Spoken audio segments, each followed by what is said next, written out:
सुनील शिंदे यांचा जबाब झी 24 तासच्या हाती आलेला आहे। वाल्मिक कराडने आवादा कंपनीकडे एक वेळा नाही तर तब्बल 6 वेळा खंडणी मागितली। आरोपपत्रातून कंपनीच्या प्रकल्प अधिकाऱ्यांच्या सुनील शिंदे यांच्या जबाबातून ही माहिती समोर आली आहे। वाल्मिक कराडने आवादा कंपनीकडे एक वेळा नाही तर तब्बल 6 वेळा खंडणी मागितली होती, हे आता समोर आलेलं आहे। आवादा कंपनीचे प्रकल्प अधिकारी सुनील शिंदे यांचा जबाब समोर आलेला आहे। त्यांच्या जबाबामध्ये ही माहिती मिळालेली आहे। तसंच सुदर्शन घुलेनं संतोष देशमुख यांना तुला बघून घेईन, जिवंत सोडणार नाही अशी धमकी सुद्धा दिली होती। आताची महत्त्वाची बातमी आपण पाहतोय। या संदर्भात अधिक माहिती घेणार आहोत आमचे प्रतिनिधी विकास माने यांच्याकडून। विकास, आपण पाहतोय आताची महत्त्वाची अपडेट समोर आलेली आहे। सुनील शिंदे यांच्या जबाबातून वाल्मिक कराडने तब्बल 6 वेळा खंडणी मागितलेली होती। नक्कीच सरपंच देशमुख यांच्या हत्या प्रकरणानंतर आवादा एनर्जी कंपनीकडनं खंडणी मागितल्याचं प्रकरण देखील समोर आलं होतं आणि यात प्रामुख्याने वाल्मिक कराड याने जी आहे ही खंडणी मागितल्याचं पाहायला मिळालेलं आहे।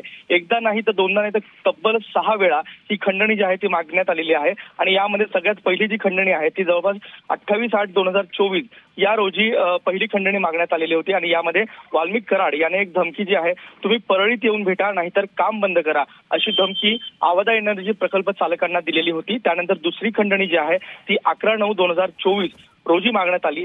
त्यानंतर तिसरी जी खंडणी आहे ती 8/10/2024 रोजी, त्यानंतर 26/11/2024 रोजी चौथ्यांदा खंडणी जी आहे ती मागण्यात आलेली आहे आणि त्यानंतर पाचव्यांदा जी खंडणी मागण्यात आली होती ती 29/11/2024 रोजी आणि शेवटची जी खंडणी आहे ती पुन्हा एकदा जी 6/12/2024 ज्या दरम्यान सरपंच देशमुख यांची हत्या झालेली होती त्याच्या 2 दिवसांपूर्वीच ही खंडणी जी आहे ती मागण्यात आलेली आहे।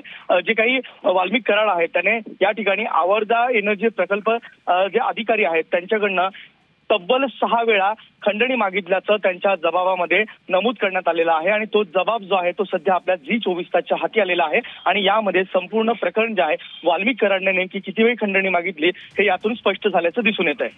अगदी विकास, आणखी एक महत्त्वाचा मुद्दा म्हणजे हे हत्या प्रकरण खंडणीमुळे झालेलं आहे। संतोष देशमुख यांना सुदर्शन घुलेनं धमकी सुद्धा दिलेली होती, तुला जिवंत सोडणार नाही, त्या संदर्भात काय अपडेट्स आहेत? हो, निश्चित या ठिकाणी ज्यावेळेस ही संपूर्ण घटना समोर आलेली होती त्यापूर्वी आवादा एनर्जी जी आहे महत्त्वाचं मानलं जातंय, कारण की आवादा एनर्जी चा जो प्रकल्प आहे त्या ठिकाणाहून सरपंच देशमुख यांची हत्या घडल्याचं देखील दिसून आलं।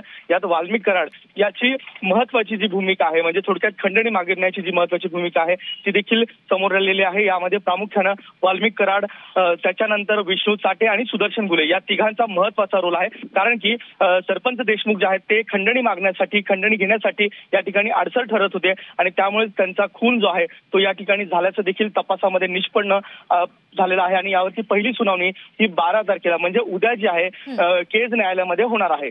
अगदी धन्यवाद दिलेल्या सविस्तर माहितीसाठी। आपण पाहतो वाल्मिक कराडनं एकदा नाही तर तब्बल 6 वेळा खंडणी मागितलेली होती। आवादा कंपनीकडे ही खंडणी त्यानं मागितलेली होती। या कंपनीचे अधिकारी सुनील शिंदे यांच्या जबाबातून ही माहिती समोर आली आहे।